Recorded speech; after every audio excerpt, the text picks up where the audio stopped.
विधवा स्त्रीशी शरीर संबंध ठेवणे योग्य आहे का? नमस्कार मित्रांनो, मी तुमची मराठी टीचर.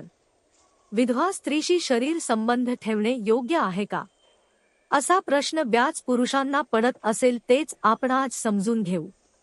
शरीर संबंध महत्वाचे, त्यासाठी स्त्री महत्वाची. या दोन गोष्टी जुळून आल्या की बाकीचे विचार निरर्थकच असतात.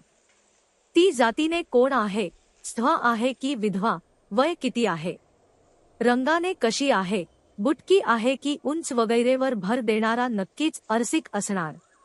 स्त्री निर्माण करणारा ईश्वर स्वतः रात्रंदिवस तिच्याजवळ बसून असतो. म्हणून भृगुऋषीने विष्णूच्या छातीवर लाथ मारली. अजूनही ते व्रण विठ्ठलाच्या मूर्तीवर पंढरपूरला बघायला मिळतात.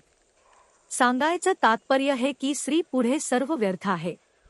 स्त्री पुरुष संबंध हे वासनेतून निर्माण होतात. बटाटा वडा दिसला की भूक लागणारे कितीतरी लोक सापडतील. स्त्रीविषयी आदरभाव ठेवून बोलतो, स्त्री आवडत नाही असे म्हटल्यावर तो नपुंसक असल्याची जाणीव झाल्याशिवाय राहणार नाही.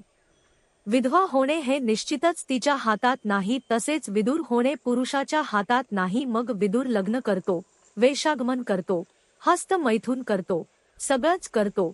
विधवेला कुणाच्या परवानगीची गरज आहे?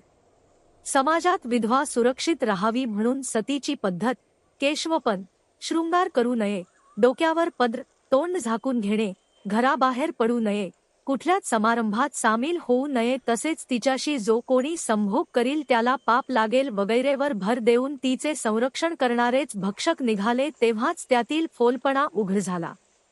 विधवा स्त्रीबद्दल सहानुभूतीपूर्वक विचार केला पाहिजे, पण ते करताना तिला स्वतःला याबाबत काय वाटते याचा विचार सुद्धा महत्वाचा आहे. हाडमाणसाची, मानव असलेली, सर्व भावना, भूका शाबूत असलेली ती जवान स्त्री आहे हा विचार तिच्या मनात तसेच इतरांच्या सुद्धा येणार यात शंकाच नाही. तेव्हा तिच्याशी सेक्स संबंध ठेवावेत की नाही हा वैयक्तिक पातळीवरील प्रश्न आहे.